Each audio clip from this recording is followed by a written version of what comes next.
In this video, ituturo ko sa iyo kung paano palitan yung boring na messenger ringtone mo ng katulad nito.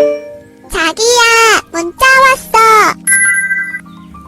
Unang gagawin is open mo lang yung TikTok account mo and then mag-search ka lang dito ng ringtones. So kahit anong ringtones is pwede siya. Ayun, so pumili ka lang ng ringtone. 자기야, 문자 왔어. Ayan, so kapag nakapili ka na is click mo lang itong share button na ito.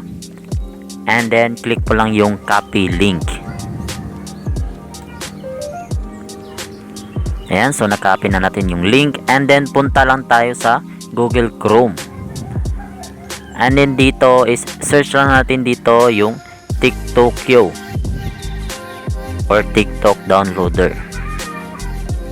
So ayan, TikTokyo, TikTok downloader. So click mo lang yan. And then next is i-paste mo lang dito yung nakopy mo na link galing sa TikTok. Click mo lang yung allow. And then after that is click mo lang yung download.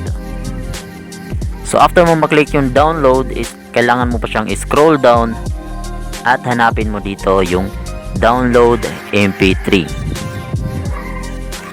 Ayan, so click mo lang yung download MP3. Ayan, nagda-download na siya. Ayan, file downloaded na. So next mo nang gagawin is open mo na yung messenger application mo.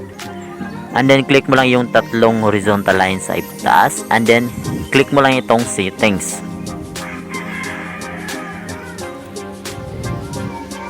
Ayan, so after mo maklik yung settings, scroll down mo lang and then hanapin mo lang dito yung notifications and sounds.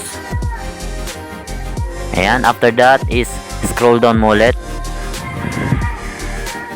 And then may makikita ka dito na customize notifications. Click mo lang yan. And then scroll down ulit. Click mo lang yung ringtone. Ayan, so click mo lang yung select from files. And then hanapin mo lang dito yung dinownload natin na ringtone galing sa TikTok. Select mo lang. At ganun lang kadali. 자기야, 문자 왔어. 자기야, 문자 왔어. Ayun, so ganun lamang kadali. So thank you so much for watching and God bless.